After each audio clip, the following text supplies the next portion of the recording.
नमस्कार दोस्तों, new light academy YouTube channel में आप सभी का स्वागत है।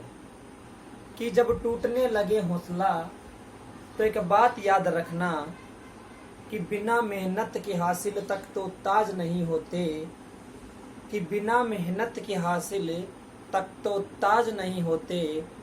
ढूंढ लेना अंधेरों में रोशनियां अपनी, क्योंकि जुगनू किसी रोशनी के मोहताज नहीं होते, जुगनू किसी रोशनी के मोहताज नहीं होते। दोस्तों, आज का जो हमारा टॉपिक है वो है दिल्ली सल्तनत। दिल्ली सल्तनत की शुरुआत 1206 ईस्वी के अंदर 1206 ईस्वी से लेकर के 1526 ईस्वी तक। आज का टॉपिक है गुलाम वंश।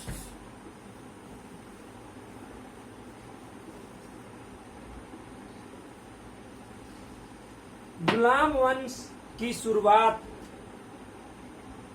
1206 ईस्वी के अंदर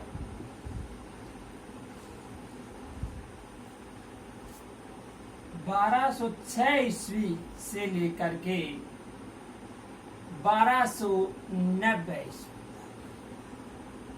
ये था गुलाम वंश। गुलाम वंश का संस्थापक था,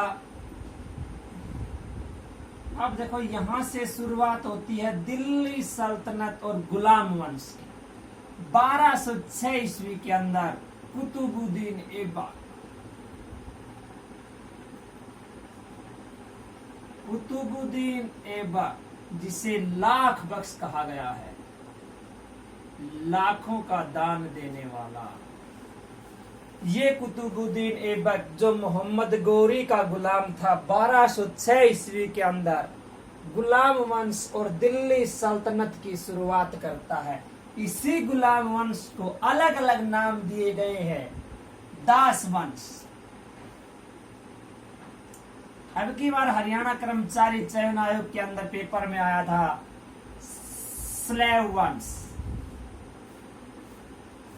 एक बार राजस्थान के अंदर पेपर में आया था इलबरी वंश और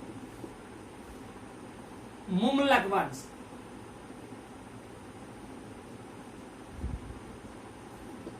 ये सारे एक के ही नाम है। कुतुबुद्दीन शुरुआत के अंदर अपनी राजधानी स्थापित करता है लाहौर के अंदर,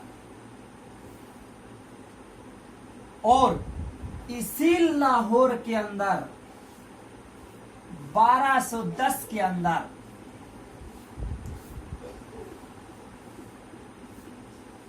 चौगान खेलते समय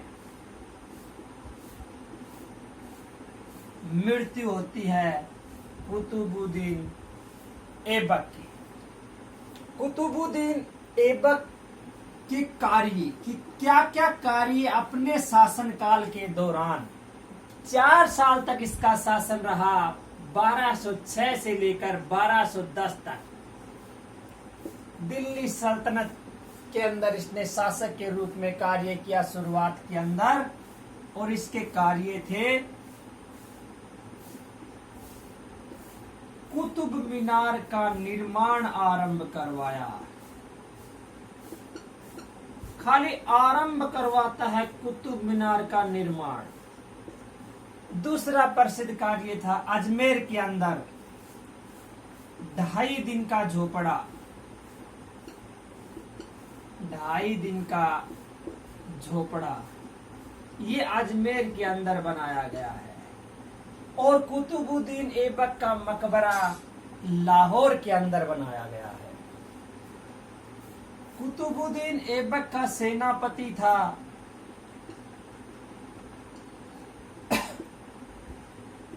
बख्तियार खिलजी। इसी बख्तियार खिलजी ने नालंदा विश्वविद्यालय को नष्ट करवाया था।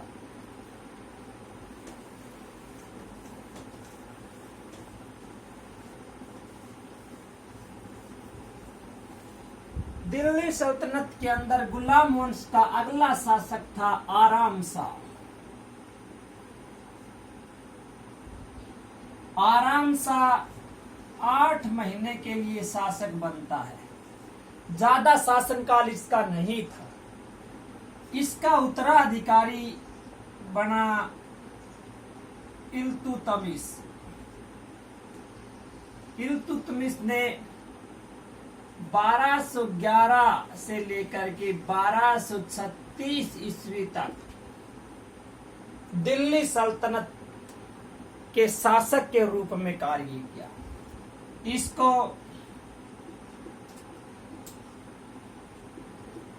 दिल्ली सल्तनत का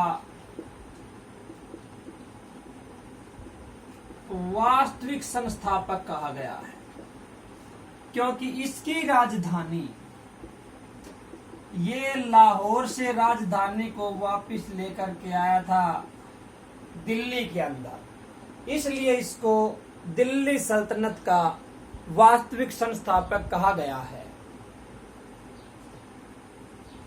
इल्तुतमिश कुतुब मीनार का निर्माण पूरा करवाता है।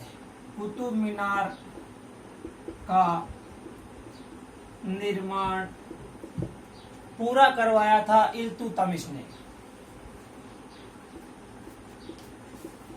तुर्कान ए चिहलगानी ये 40 गुलाम सरदारों का संगठन था। इसकी शुरुआत करता है इल्तुतमिश। जीतल नामक तांबे का सिक्का, इसकी भी शुरुआत इल्तुतमिश के द्वारा की जाती है। इल्तुतमिश का अगला जो प्रसिद्ध उत्तराधिकारी इसके बाद होता है वो है रजिया सुल्तान। रजिया सुल्तान 1236 ईस्वी से लेकर के 1240 ईस्वी तक, 1236 से लेकर के 1240 ईस्वी तक कार्यकाल रहता है रजिया सुल्तान का।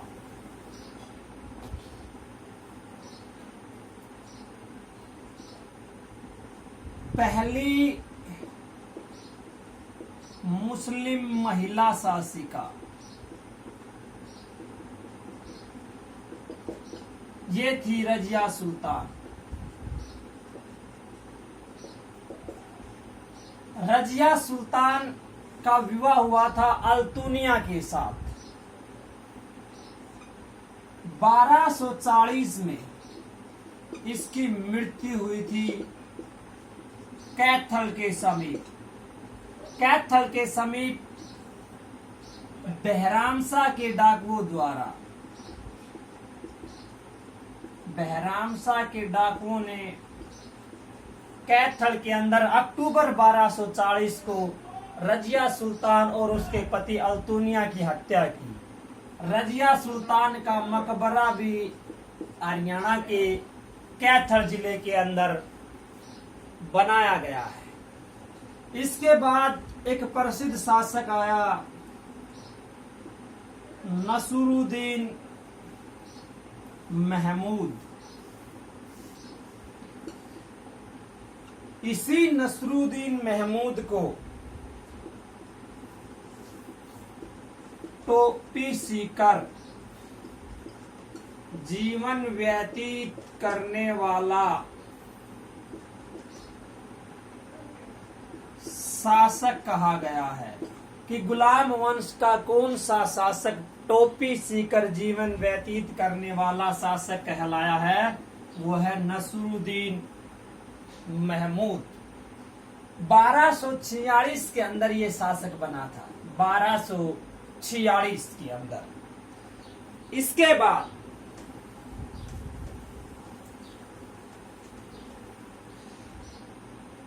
1266 के अंदर शुरुआत होती है बलबन की। बलबन को उपाधि मिली थी उलुगमा की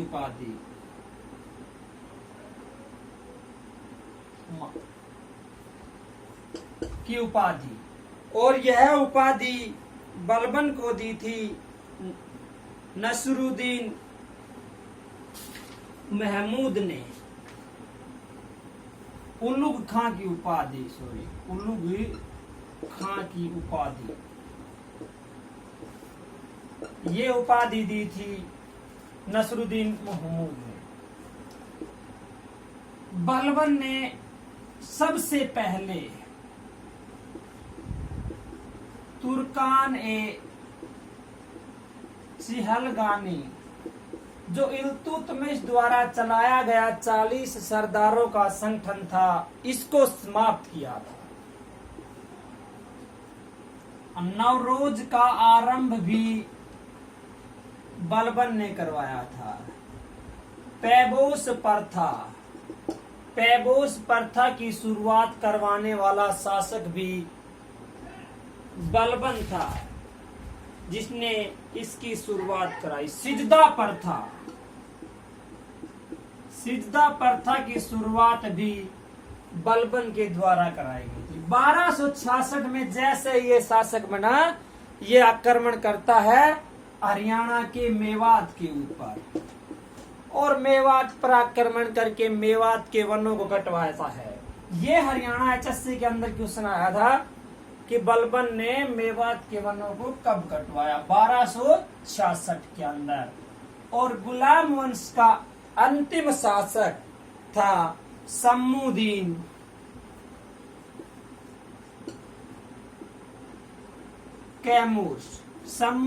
कैमूर गुलाम वंश का अंतिम शासक था।